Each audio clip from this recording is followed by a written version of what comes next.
Entonces, el tema de hoy es básicamente lo que es, como les vuelvo a repetir, una de las anestesias que más se utiliza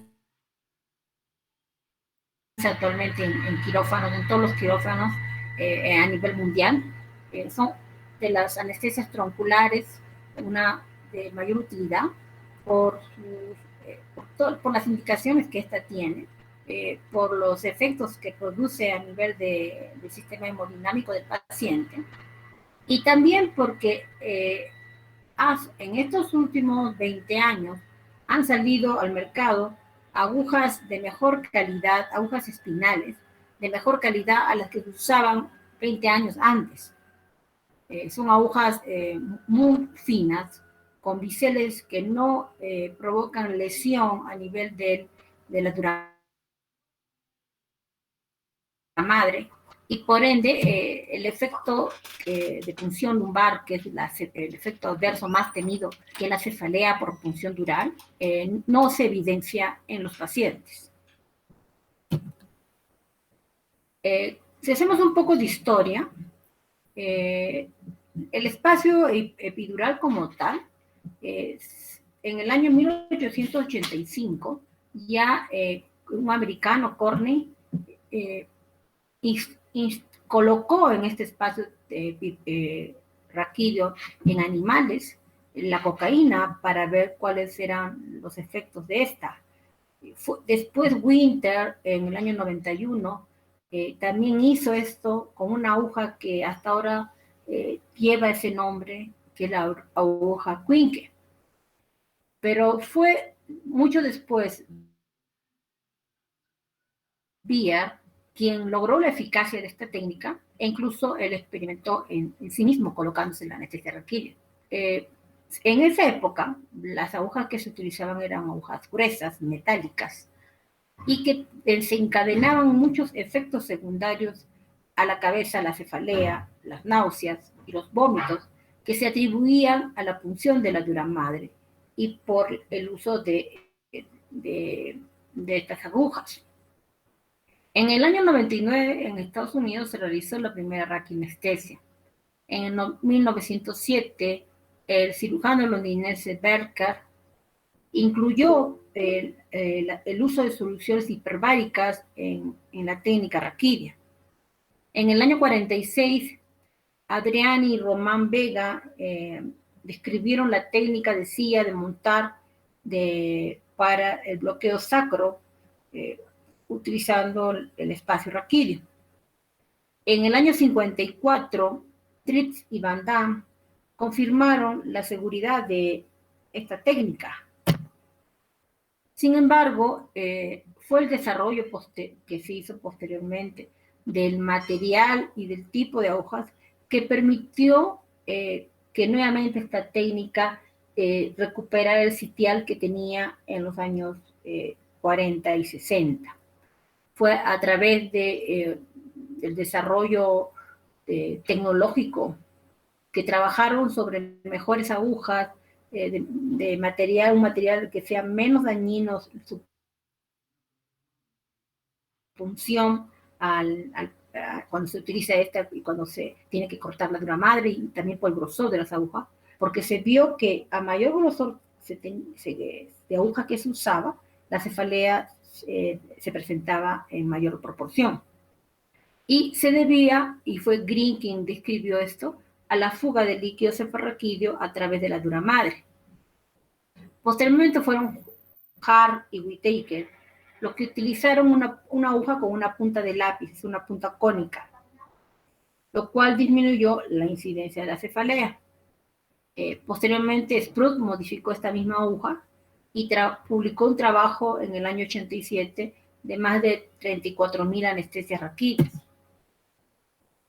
Cuando hablamos de la anestesia raquídea, tenemos que hablar sobre la anatomía. En este cuadrito estamos viendo que tenemos acá la piel, el hígado, luego acá tenemos el tejido adiposo, luego tenemos el ligamento supraespinoso que une una espina, la espina espinosa superior más la espina inferior, lo vemos acá como amarillo. Luego tenemos el ligamento interespinoso, que está entre las apófisis espinosas. Y luego tenemos el ligamento amarillo. Todas estas estructuras se perforan cuando introducimos una aguja espinal para la anestesia raquídea. Y luego del ligamento amarillo se tiene la dura madre, la cual es perforada por la aguja para llegar al espacio espinal. Como ven ustedes, acá tenemos anestesia espinal, básicamente donde se deposita el anestésico. Tras la punción de la dura madre, se coloca el anestésico local a nivel espinal y luego posteriormente vamos a hablar de la anestesia epidural en la subsiguiente clase. Ahora nos vamos a dedicar específicamente a la anestesia espinal o raquídea. Debemos conocer la estructura de la columna vertebral, la anatomía de la columna vertebral, que es el lugar donde se aborda para realizar la técnica de anestesia raquídea. Tenemos 7 vértebras cervicales, 12 torácicas, 5 lumbares, el sacro y el coxis que están unidos por ligamentos intervertebrales. Y las vértebras están separadas entre sí por los discos intervertebrales, siendo las vértebras cervicales las que soportan la mayor carga. Y cada vértebra consta a su vez de un cuerpo vertebral con un arco óseo de concavidad central que se circunscribe junto con la cara dorsal del cuerpo vertebral el conducto raquídeo. Cada cuerpo vertebral posee una prominencia dorsal, que es la apófisis espinosa, 2 apófisis transversas horizontales y las apófisis articulares verticales que unen las vértebras entre sí. La dirección de estas apófisis espinosas es muy diferente a nivel lumbar, a nivel torácico, a nivel sacro y a nivel cervical, siendo el lugar donde hay mayor amplitud y mayor facilidad para hacer la punción espinal a nivel lumbar. Como hemos visto en la imagen anterior, debemos atravesar varios ligamentos para llegar al espacio espinal para depositar el anestésico. A su vez, tenemos nosotros el ligamento amarillo que va a unir por la parte posterior a todas las vértebras, mientras que las apófisis espinosas van a estar cubiertas por el ligamento supraespinoso desde el C7 al sacro. Tenemos el ligamento longitudinal posterior que une la parte posterior de los cuerpos vertebrales y constituye la pared ventral del conducto raquídeo, la cual es atravesada para llegar al espacio raquídeo y poner anestésico local. Y esta está revestida por la dura madre, la cual es punzada. Los pedículos no están unidos por ligamentos y a través de esta abertura tenemos el agujero intervertebral, los nervios espinales salen del conducto raquídeo. Una aguja es insertada a nivel intratecal en la línea media, por ende, debe atravesar la piel, el tejido subcutáneo, los ligamentos supra e interespinosos antes de llegar al ligamento amarillo, el cual es cortado, y posteriormente cortamos la dura madre, que es una barrera para abordar el espacio raquídeo. Tenemos el conducto raquídeo. Este se va a extender desde el agujero magno hasta el hiato sacro. El espacio subaracnoideo se interrumpe a nivel de la segunda vértebra sacra. La médula espinal suele finalizar en el borde superior de la segunda vértebra lumbar, aunque por eso es que nosotros tenemos lugares en los cuales son de garantía para poder realizar una punción raquídea. Se recomienda que esta debe hacerse por debajo de, porque es en el nivel de T12 al ED3 que tenemos el cono medular, donde están saliendo a formar el plexo sacro.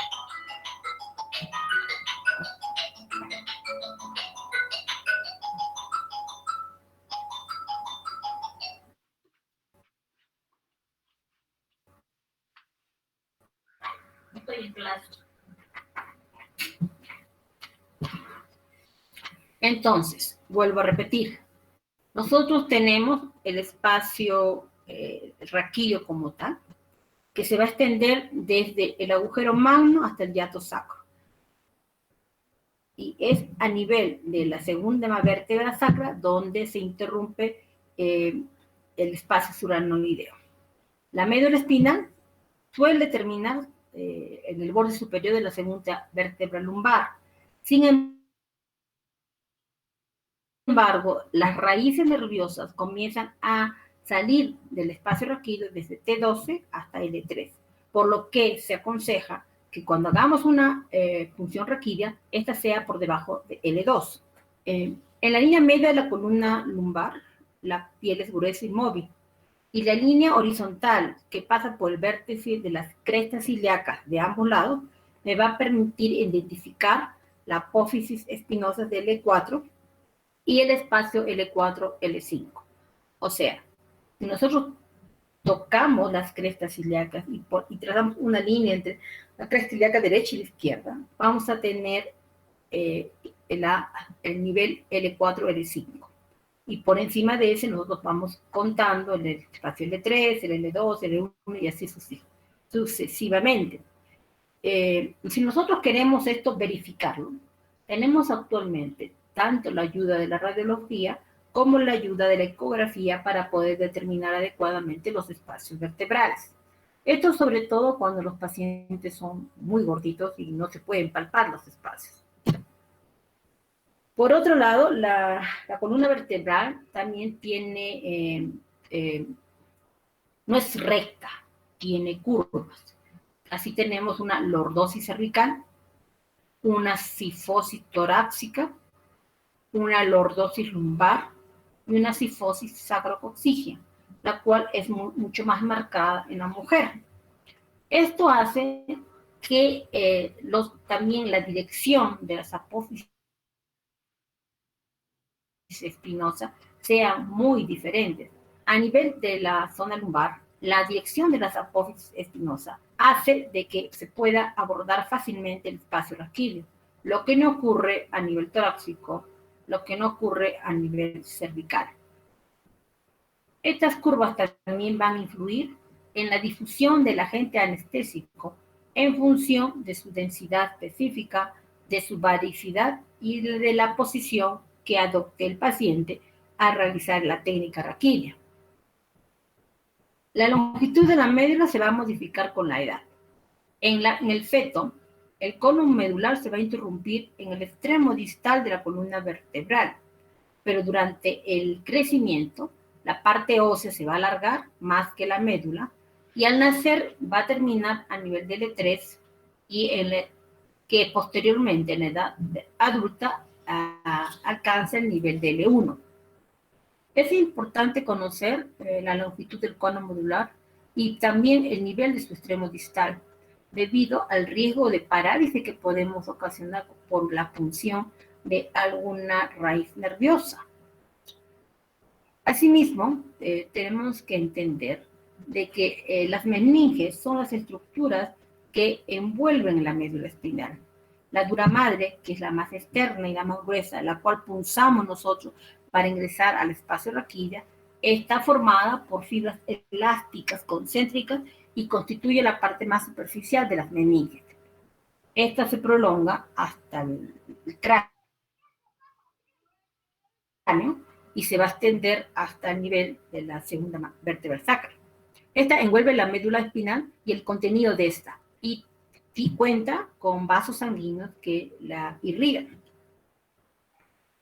Más internamente tenemos la aracnoides, que se sitúa en la cara profunda de la dura madre y va a garantizar que este espacio esté totalmente cerrado. Es una prolongación prolonga también sus tamaños a nivel del cráneo, y el espacio subaracnoideo, que se encuentra entre la aracnoides y la pía madre, es una capa de fibras conjuntivas y está constituida por dos capas.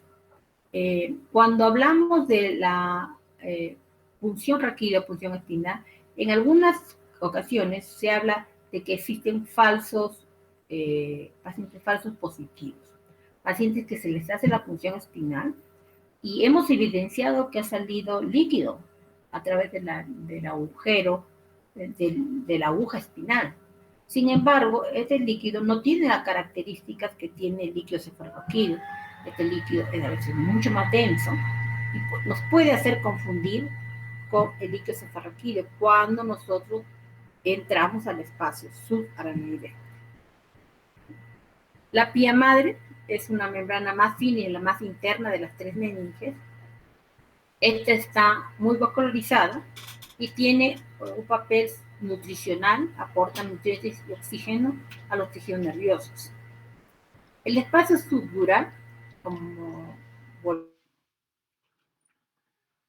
a repetir, que está entre las adenoides y las duras madres, es virtual. Este espacio puede tener un desarrollo normal y provocar un fracaso en la anestesia raquídea, al evidenciar la salida de un líquido claro que puede confundirse con la salida del líquido cefalorraquídeo.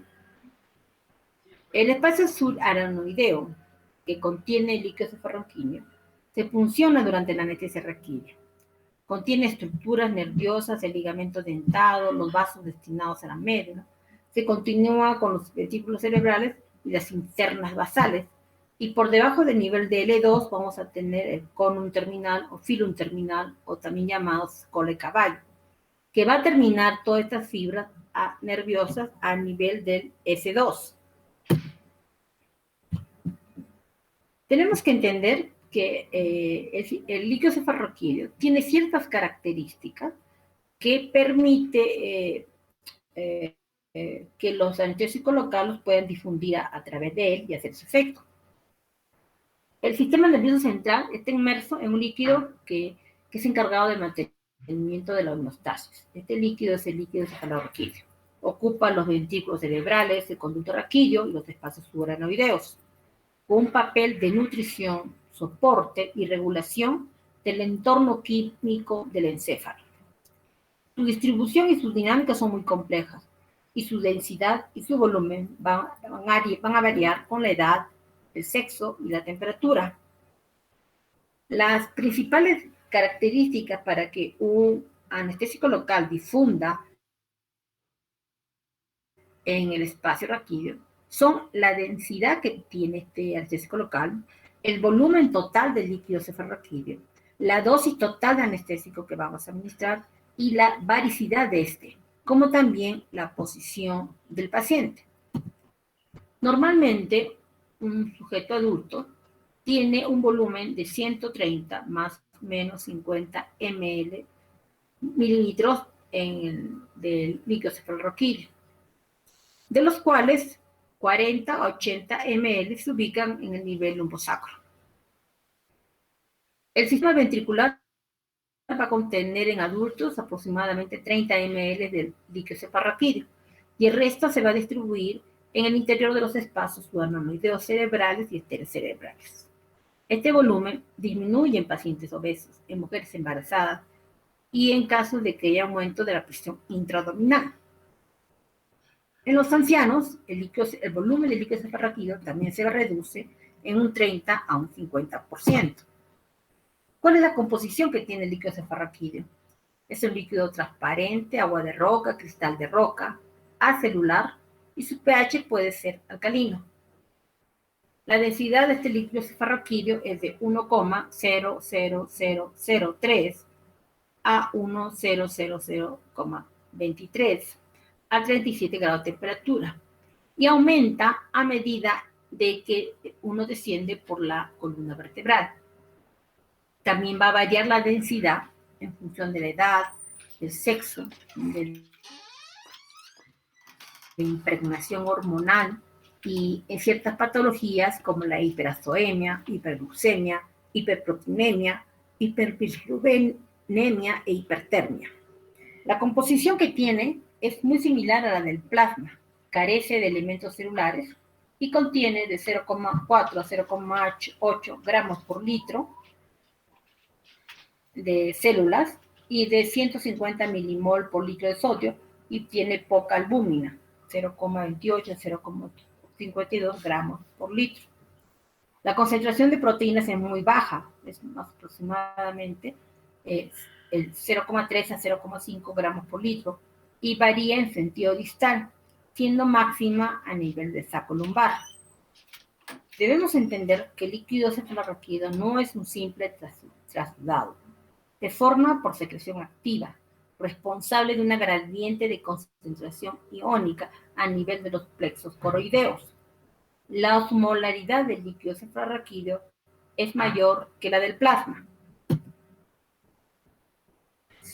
donde los plexos coroideos van a desempeñar el papel de desintoxicación y de neuroprotección al expulsar del líquido cefalorraquídeo los compuestos endógenos y exógenos por un mecanismo de transporte activo en el sentido líquido cefalorraquídeo-sangre. ¿Cómo se forma entonces el líquido cefalorraquídeo? Se produce en un 75% en los ventrículos laterales del tercero y cuarto ventrículo por un proceso activo iónico. El resto del líquido cefalorraquídeo se va a producir a nivel de los capilares subaracnoideos del epéndimo y de la pía madre. La producción diaria de líquido cefalorraquídeo va de 500 a 600 mililitros en adultos. Alrededor de un 0,25% de este líquido total se recambia cada minuto por líquido cefalorraquídeo recién formado, lo que garantiza una renovación completa 3 a 4 veces al día. Esta producción de líquido cefalorraquídeo se puede incrementar si existen pérdidas, y esta producción está regulada por el sistema nervioso autónomo en el interior de los plexos coroideos, por impulsos adrenérgicos activadores y vagales inhibidores. También existen receptores intraventriculares que son sensibles a la concentración de serotonina y de otros mediadores como la vasopresina, y es en función a esta concentración que cuando se incrementa se estimula a una mayor absorción a nivel de los plexos coroideos del líquido cefalorraquídeo. La circulación del líquido cefalorraquídeo es posible gracias a la presión hidrostática producida por su secreción, 15 centímetros de agua. Existen a su vez mecanismos que están implicados en el movimiento del líquido cefalorraquídeo. El primero se refiere a la gradiente de presión hidrostática creada por los mecanismos de secreción, reabsorción y los movimientos ciliares intraventriculares. Y el segundo consiste en las variaciones respiratorias y las relacionadas con los latidos arteriales cerebromedulares, los cuales están sincronizados con la sístole cardíaca. La presión al interior del líquido cefalorraquídeo es de alrededor de 13 a 15 milímetros de mercurio de cúbito. Aumenta con la posición sentada, la tos y cualquier fenómeno que incremente la presión intraabdominal. El 90% del líquido cefalorraquídeo se va a absorber en localizaciones intracraneales y el 10% a nivel raquídeo. Esta reabsorción va a depender de la gradiente de la presión hidrostática transvillositaria existente entre el espacio subaracnoideo y los senos venosos, lo cual va a permitir a nivel por las membranas aracnoideas el paso del líquido cefalorraquídeo. Con respecto a los anestésicos locales y cómo actúan a nivel del espacio raquídeo, tenemos que hay anestésicos locales que se depositan dentro del canal raquídeo, ¿no? Este se coloca dentro y esto se diluye dependiendo de su varicidad, de la posición del paciente y de la concentración que tenga el líquido cefalorraquídeo en ese momento, de su osmolaridad, va a darse el proceso de difusión del anestésico local. Por la lidocaína, que se utilizaba antes para colocar a nivel raquídeo, esta ya no se usa, porque además de que su duración es muy corta, se ha reportado una alta incidencia en un 14% de los pacientes, un síndrome de irritación radicular transitoria. Entonces, ¿cuál es el anestésico local que más se deposita en el espacio raquídeo? Es la bupivacaína. Está indicada cuando se requiere un bloqueo motor potente y prolongado de 120 a 150 minutos, y su uso en dosis bajas ha permitido usarla en cirugías cortas. Su inicio de acción está a los 5 a 8 minutos, con un tiempo de duración que va desde 210 a 240 minutos. Cuando se utiliza dosis menores de 10 miligramos de bupivacaína, isobárica o hipohiperbárica, se produce una anestesia rápida de calidad. Se evita los efectos sobre la micción, ¿no?, que significa la retención urinaria, lo que permite poder usarla en anestesia ambulatoria. Con respecto a la ropivacaína, que es otro anestésico local que también se utiliza para la anestesia raquídea, se usa mucho en urología, traumatología y cirugías abdominales bajas, y su dosis promedio va de 8 a 12 miligramos. Sin embargo, es menos potente que la bupivacaína, pero el riesgo de irritación, de síndrome de irritación radicular transitoria es escaso. Las soluciones hiperbáricas me van a cortar el plazo de acción y la duración total de la anestesia raquídea. A mayor varicidad, el tiempo de acción es más rápido y la anestesia va a durar mucho más. Acá tenemos las dosis, esta tablita donde hay dosis, duración de acción y el tiempo de acción de los anestésicos locales que se utilizan para anestesia raquídea. Veamos la bupivacaína. La bupivacaína, la presentación en solución hiperbárica y también en isobárica es de 0.5%. La dosis a administrar a nivel de T10, si yo voy a colocar la anestesia a nivel de T10, es de 8 a 12 miligramos.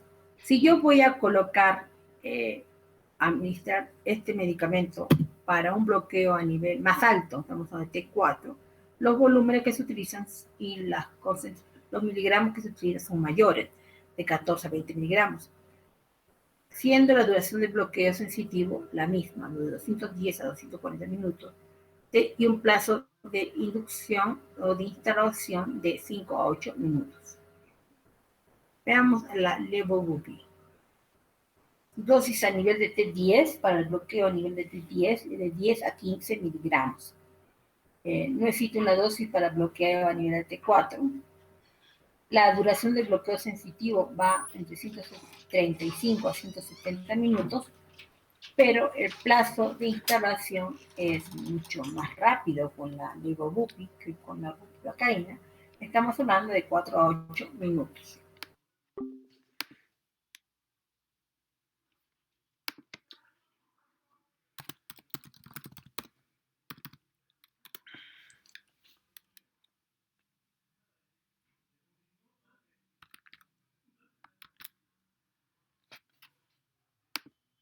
Tenemos la adrenalina y la fenilefrina, que también se utilizan agregándose a la anestésico local en este espacio, ya que intensifica y me va a prolongar el bloqueo raquídeo, a retardar la absorción del anestésico local debido a la vasoconstricción. También se han observado algunos trastornos neurológicos por isquemia, sobre todo a nivel de la arteria medular anterior. De allí que no se recomienda el uso de la epinefrina. Si es que queremos prolongar el efecto, deberíamos usar mayor dosis del anestésico local. La clonidina, que es un agonista alfa-adrenérgico, actúa con sinergia con los anestésicos locales, aumentando la intensidad y sobre todo la duración del bloqueo, sin ningún riesgo respiratorio ni retención de orina. Y posee una actividad anti-hiperergésica. Se emplea sobre todo la clonidina por vía intratecal para el caso del manejo del dolor neuropático grave. Puede causar hipotensión arterial, bradicardia, por lo que se recomienda utilizar dosis bajas de 30 microgramos. Con respecto al uso de opioides, que es lo que más frecuentemente utilizamos cuando ponemos una anestesia raquídea, asociamos bupivacaína hiperbárica más fentanilo. Estos opiáceos actúan sobre la asta posterior de la médula, mejorando la calidad del bloqueo sensitivo. La morfina, sí, por ejemplo, si se deposita en el espacio raquídeo, nos va a proporcionar una analgesia postoperatoria de larga duración. Sin embargo, el riesgo de depresión respiratoria limita su uso en todos los pacientes, ¿no? La duración de la anestesia raquídea cuando se asocia con morfina, la duración no es superior a 24 horas. La adición de un opiáceo liposoluble tipo fentanilo o sufentanilo en la bupivacaína me va a mejorar la calidad del bloqueo raquídeo, me va a hacer desaparecer el dolor visceral, siendo la dosis útil de fentanilo de 6.5 microgramos hasta 10 microgramos. Al aumentar la dosis, incrementa el riesgo de prurito, que es el que el paciente siente que le pica la cara, el pecho. La aparición de efectos adversos como la depresión respiratoria, sobre todo en los ancianos, el paciente que tiene patologías respiratorias previas, el paciente que son portadores del síndrome de apnea del sueño o que se les está administrando derivados morfínicos por vía endovenosa. También hemos señalado de que la difusión o la distribución de estos anestésicos locales no está relacionado con el paciente. En la edad del paciente, en primer lugar, me modifica la anatomía de la columna vertebral y me reduce el calibre de los agujeros intervertebrales. Y esto hace que el volumen de anestésico local que se requiera para los niveles de bloqueo que yo quiero alcanzar sean menores. Por otro lado, la densidad de líquido cefalorraquídeo va a aumentar con la edad, lo que va a hacer que haya una mejor difusión del anestésico local, aumentando el riesgo de hipotensión arterial, sobre todo si administramos más de 7.5 miligramos de bupivacaína. Igualmente existen algunos factores relacionados con el mismo anestésico local. Por ejemplo, la densidad va a modificar la extensión del bloqueo.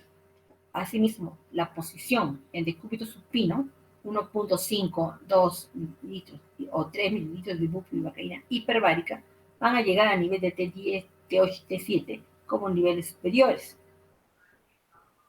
La densidad o la varicidad también va a estar dependiendo va a darle las características de que el anestésico local sea iso, hipo o hiperbárico. Si el anestésico local es hiperbárico, que significa que este tiene mayor peso, tiene mayor osmolaridad que el líquido cefalorraquídeo y por ende va a anestesiar a zonas por debajo de la punción más que a zonas por encima de la punción. Una solución se dice que es hipovárica cuando su densidad es menor a 1 y hiperbárica cuando es mayor a 1,010. La densidad de todos los anestésicos locales va a aumentar en forma lineal de acuerdo a que se adicione glucosa a este anestésico local. Así, la bupivacaína hiperbárica, que se usa más que al 5%, 0.5%, esta contiene 80 miligramos por mililitro de glucosa.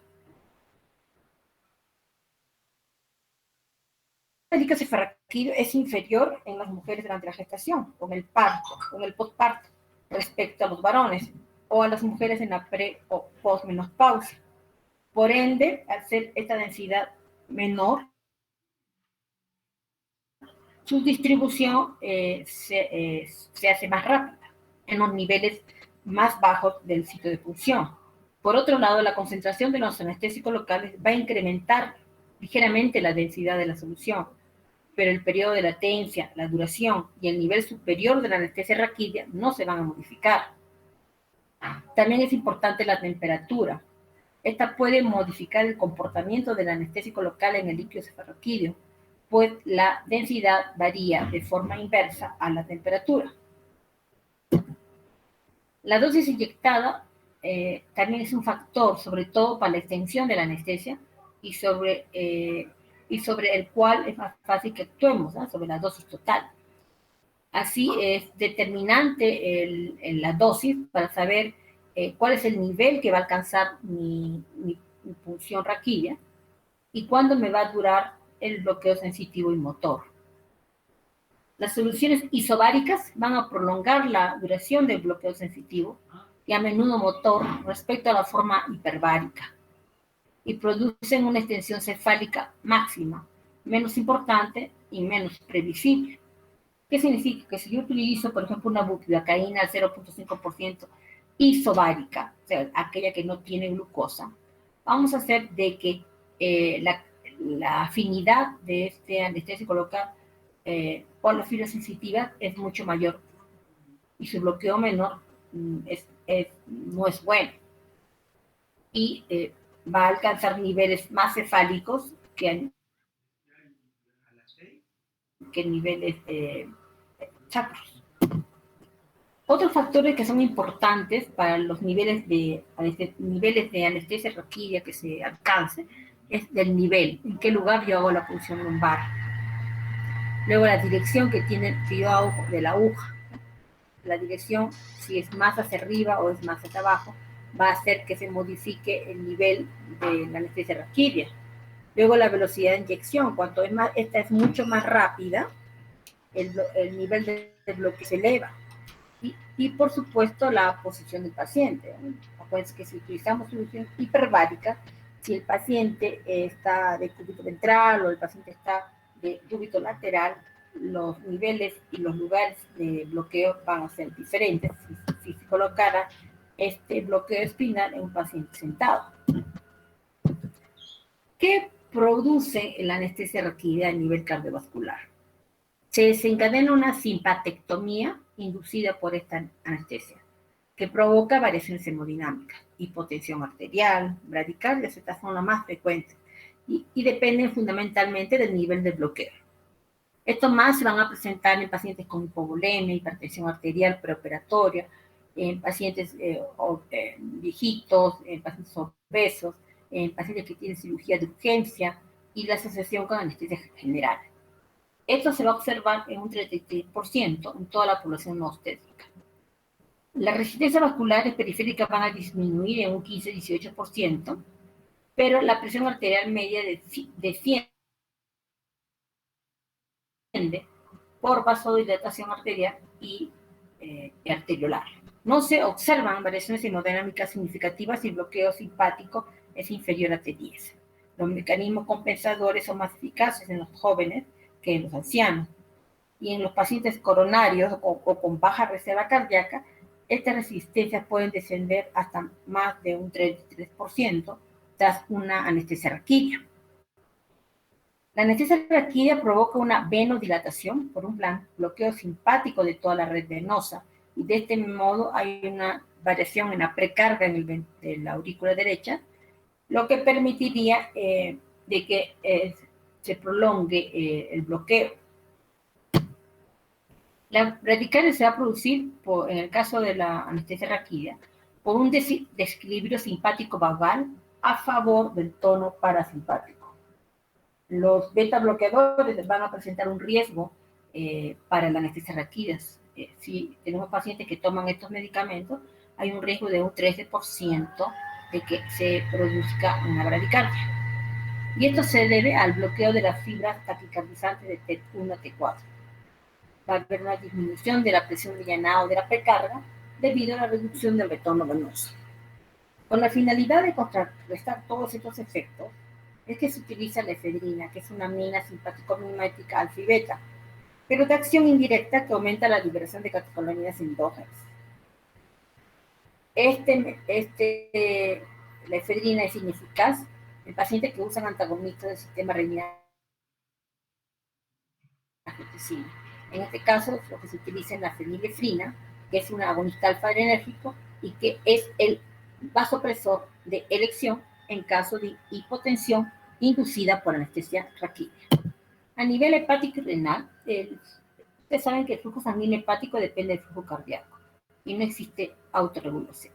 En el caso del flujo sanguíneo renal, este sí se regula hasta una presión arterial media de 50 milímetros por mercurio. Los efectos respiratorios son se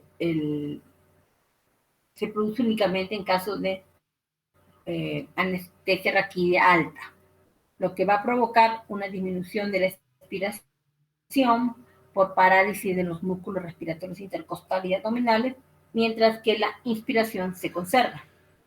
A nivel gastrointestinal, las náuseas y los vómitos que se presentan en los pacientes tras la administración de anestesia raquídea va a depender también del nivel que se le coloca, ¿no? Si se le coloca mucho más alto de L2, el bloqueo simpático va a ser mayor que si se le colocara por debajo de este. Los esfínteres se van a relajar, el intestino se bloquea, a esto se suma la hipotensión arterial, así como la isquemia mesentérica. Las náuseas y vómitos se presentan alrededor del 20%, y todo se debe a que el bloqueo, y esto se va a potenciar, estos náuseas y vómitos, si administramos opioides. ¿Cuáles son las indicaciones para la raquianestesia? A la cabeza, la cirugía ortopédica traumatológica, la cirugía vascular de miembros inferiores, la cirugía urológica, herniaria, ginecológica y proctológica. Y estas indicaciones se van a reducir cuando se requiere un nivel mayor, más alto de anestesia. Se utiliza igualmente para cirugías de urgencia.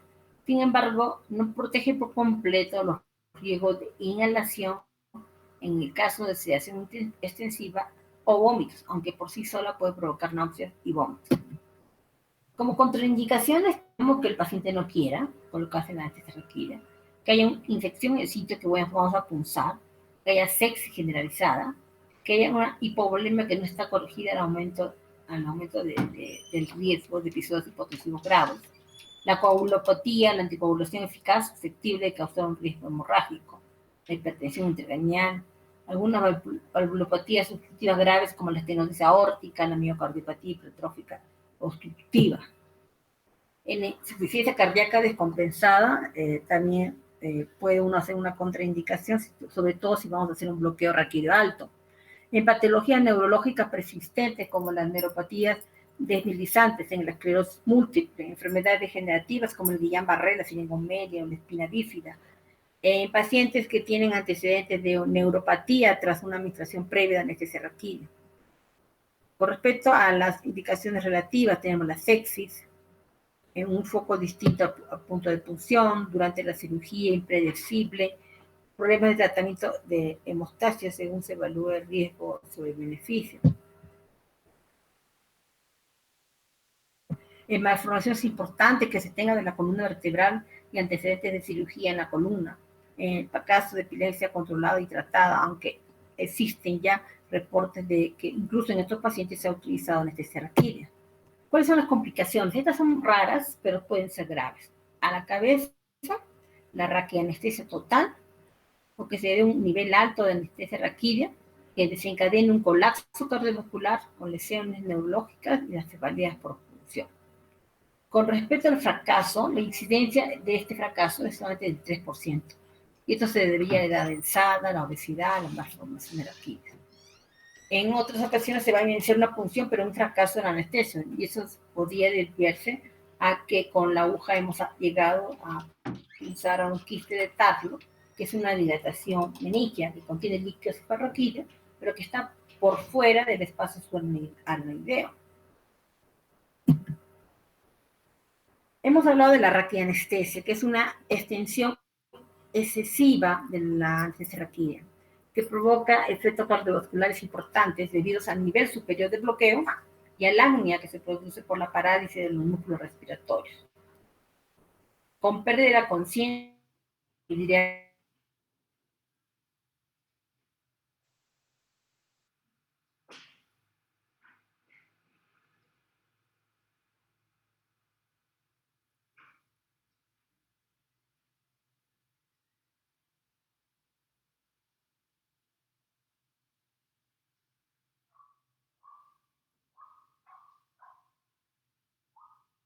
hemos agregado morfina, que produce tras una raquianestesia.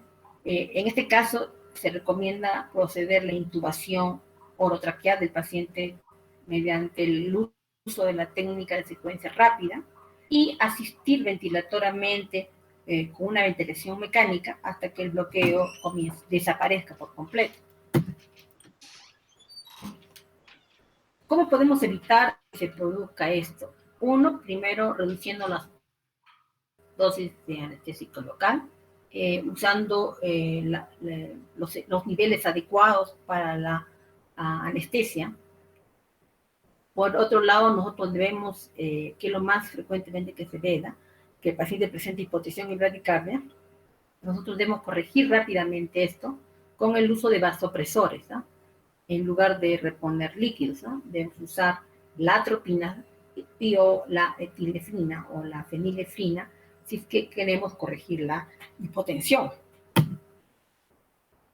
Tenemos como complicaciones neurológicas, y esto se ha visto, esta documentación más en países de Europa, se ha visto que en el año 2002 en Francia, tras una anestesia raquídea, se presentaron en 10.000 anestesias raquídeas un 2,5 casos de síndrome de cola de caballo. Disculpen, es 0,8 por 10.000 de cola de caballo, 2,5 por 10.000 de raquianestesia total, de meningitis 0,3 por 10.000, lo que suma todo un total de 0,03% de complicaciones neurológicas. Como lo ven ustedes, sus porcentajes son lo cual nos indicaría que es una de las técnicas más seguras para hacer un bloqueo total. Luego se ha visto también, se ha reportado de que pacientes que tenían enfermedades neurológicas preexistentes, cuando se le administró una anestesia raquídea, estas podían agravarse. Luego se ha visto traumatismo directo del nervio espinal o del cordón medular, si es que nosotros hacemos esta técnica anestésica por encima del E2.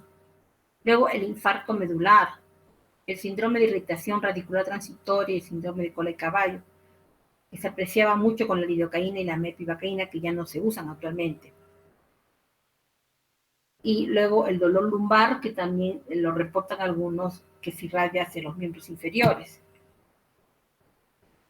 Si no se aprecia ninguna lesión en la resonancia magnética y en el manejo de estos casos, lo que se hace es aliviar el dolor a través de administración de AINES a estos pacientes y ver si esto también se va a asociar a parestesia. Estamos hablando de síndrome de irritación radicular. Con respecto a qué anestésicos son más tóxicos en la raquianestesia, sabemos que las formas S, tanto de la lidocaína como de la bupivacaína, son los estereoisómeros que son menos neurotóxicos. Otra de las complicaciones que se tiene son las complicaciones hemorrágicas, el hematoma perimodular, ¿no? Que se habla menos de 1 en 220.000. Y esto se debería a que el paciente tenga un trastorno de la hemostasia, ¿no? O un paciente que esté recibiendo tratamiento con antiagregantes plaquetarios o anticoagulantes, ¿no? Y la signología que el paciente presenta luego de la anestesia raquídea es el dolor lumbar, que se asocia a un déficit sensitivo motor. Y el diagnóstico, como el tratamiento debe ser rápido. El paciente debe ingresar al quirófano para la debilitación del hematoma. Pero sin embargo, uno de los efectos adversos que más se han investigado y que se ven tras una punción raquídea es la cefalea. Fue descrita por primera vez por Beer en el año 98 y su incidencia va a depender de la serie que se evalúe de anestesia raquídea. Puede llegar hasta un 25% hasta un 1.5%. Y eso se debería, esta diferencia de las series, al tipo de aguja que se utilizó para la anestesia raquídea. Es obligatorio que los pacientes que presenten la cefalea por punción sean tratados por el propio anestesiólogo que le puso la anestesia raquídea y lo antes posible, para evitar que este síndrome de cefalea se perpetúe o que se presente su complicación, que son trastornos auditivos, alteraciones oculomotoras y hematomas intracraneales. Estas alteraciones de los pares craneales pueden acompañar a la cefalea por punción o aparecer también de forma aislada. Son signos típicos de esta cefalea por punción que aparece a las 24 horas luego de una punción dural. O sea, no se presenta de forma inmediata. La cefalea es a predominio fronto-occipital, que se agrava con la posición de pie y que se corrige e incluso desaparece cuando el paciente se encuentra en decúbito dorsal. Se puede asociar a náuseas, acúfenos, fotofobia y diplopia a veces, que se presentan por tracción de los nervios oculomotores, sobre todo el sexto par craneal. siendo una de las complicaciones más temidas el hematoma subdural. Esta cefalea se presenta más en las pacientes jóvenes, mujeres, aquellas que han tenido antecedentes previos de cefalea por punción o que sufren de cefalea crónica o migraña. Esta cefalea por punción es muy rara en ancianos y en pacientes obesos que tienen un índice corporal mayor de 30. Se ha visto de que se asocia a mayor cantidad de punciones, la probabilidad de que se dé una cefalea es por punción dural mucho más alta. Y esta se debería a la fuga del líquido cefalorraquídeo a través del agujero que se hizo con la punción, que haría que haya un descenso de las estructuras intracraneales y una tracción meningia, como se ha visto en muchas imágenes de resonancia. Esta pérdida de líquido cefalorraquídeo va a provocar tracción de las raíces nerviosas y de las estructuras intracraneales, sobre todo cuando el paciente se levante. Y el dolor se debería al aumento del flujo sanguíneo cerebral secundario a esta fuga de líquido cefalorraquídeo. Cuando la presión y el volumen del líquido cefalorraquídeo disminuyen, el flujo sanguíneo cerebral va a aumentar por vasodilatación intracerebral para poder mantener adecuadamente el volumen intracraneal de manera constante. El tratamiento es que la gran mayoría se puede resolver en unos días, pero generalmente estas requieren de un tratamiento médico. Una vez establecido el diagnóstico, debe ser lo más antes posible el tratamiento. Se dan tratamientos sintomáticos como son el descanso en cama, analgésicos, vasoconstrictores cerebrales como la cafeína, la cual se encuentra contraindicada en epilepsia y en pacientes hipertensos. El parche sanguíneo, que también se utiliza como una técnica de tratamiento, que consiste en inyección de sangre autóloga en la región peridural, que es el método terapéutico que más se utiliza. Este método va a aumentar la presión en el espacio subaracnoideo y este parche provocaría vasoconstricción que corregiría la vasodilatación que se ecuaciona tras la punción de la dura madre. Este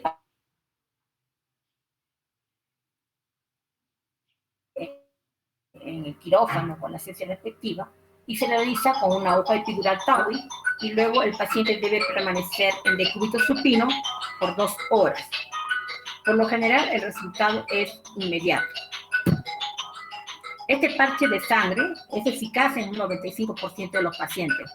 Y si el primer parche fuera ineficaz, en algunas revisiones indican la colocación de un segundo parche, en el cual la eficacia cada vez va a disminuir. En este caso va a ser de un segundo parche de la eficacia de un 90%. Si a pesar de este tratamiento, tanto médico como invasivo, como es la colocación de un parche en el espacio epidural, si a pesar de esto la cefalea persistiera, se debería solicitar la evaluación con un neurólogo. Las complicaciones del parche de sangre son raras, por lo general son lumbalgias transitorias, radiculalgias, que van a desaparecer en unos días. Sin embargo, se han descrito otras complicaciones como parálisis neurocraneales, neumoencéfalo, meningitis, araneuritis, tromboflebitis, hemorragias cerebrales y episodios comiciales.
Chicos, disculpen, pero